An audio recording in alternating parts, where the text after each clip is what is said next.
So you want to spend some time working on your design business, not just in it, but you can't seem to find the time. You spend all your time looking for clients or designing for clients, and by the time the evening comes, you're just shattered and you want to chill with a glass of wine and some Netflix. How do you find time to work on your design business without giving up your client work, which brings in the money, or your free time, which helps you stay sane?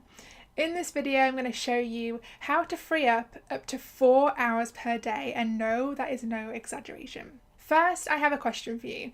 If you could spare 1, 2, 3, or even 4 hours per day, what would you use that time for? Let me know in the comment section below. I'll be answering everyone's comments and questions, and I can't wait to see them. Now, many people might say you'd use that time to organize your inbox, set up a project management system, maybe even find that much needed virtual assistant that you have been desperate for but haven't had time to look for. When I ask a lot of designers what they would do with this extra time per day, most of them say things like that, or things along the line of organising your business so it's less stressful to run each day. You may feel like you have no spare time to work on your business, but I promise you do. It's just about prioritising your time and not wasting time doing things that don't actually matter each day.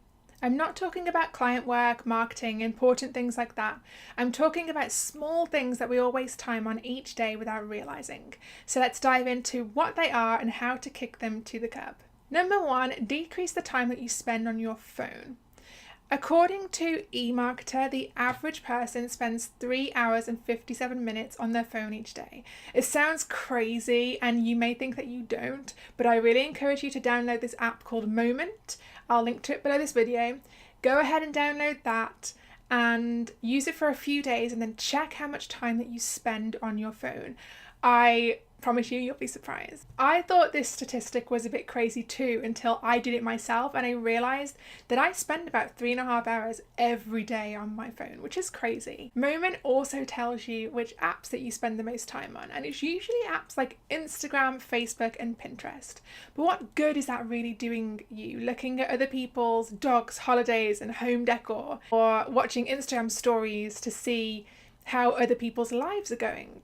I think that we're spending this amount of time on our phones out of sheer boredom or bad habits.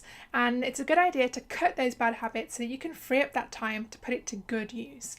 When you cut out the time that you spend on social media every day, you'll free up hours. Now, moving on to number 2, set boundaries on your social media usage. There's a daily limits feature in Moment, and it gives you a limit each day on your apps and then it kicks you off.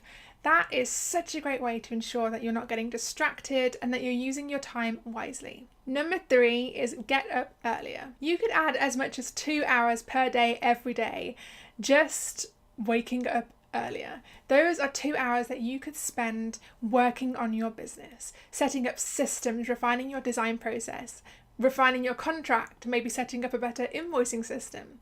That is 10 whole hours every week that you could be adding onto your working days to work on your business and not just in it. Now, number 4, find a daily routine that works for you. How productive your day is depends on your routine.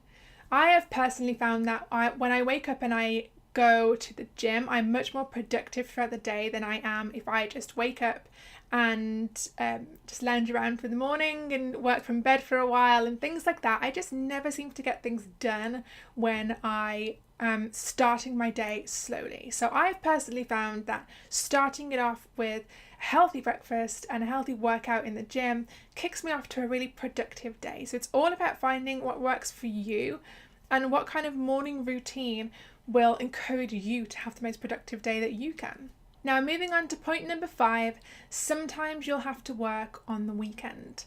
Sadly, but it's true. If you have a day job and you need to find time to work on your business, you may have to work on the weekend. But just remember that it's only temporary until you quit that day job, and think of the big picture dream that you have while you're doing it. That will help you to get through those weekend work days without feeling discouraged. Just find your focus And remember that, and that will help you to actually get the work done on the weekends, because I understand that weekend working is not that fun, especially if you've been working full time for the whole week before that. But stay focused on your dream, and that will help you to stay productive during the weekend. Now, what kind of tasks should you be focusing on with your business when you have the time? Well, first things first, I think that you should focus on setting up a project management system for you and your clients. A PM tool is a secure space online where you can share files, feedback, communicate, set deadlines and reminders with your clients. And it's so much better than managing projects through back and forth emails where attachments and feedback just get lost all the time. It's organised and clear, and it's the best system that I've ever put into place in my own design business. Now, if you're feeling like that's a bit daunting and the thought of learning how to use a PM system scares you a little bit, then don't worry, because I have a free course, Project Management for Designers.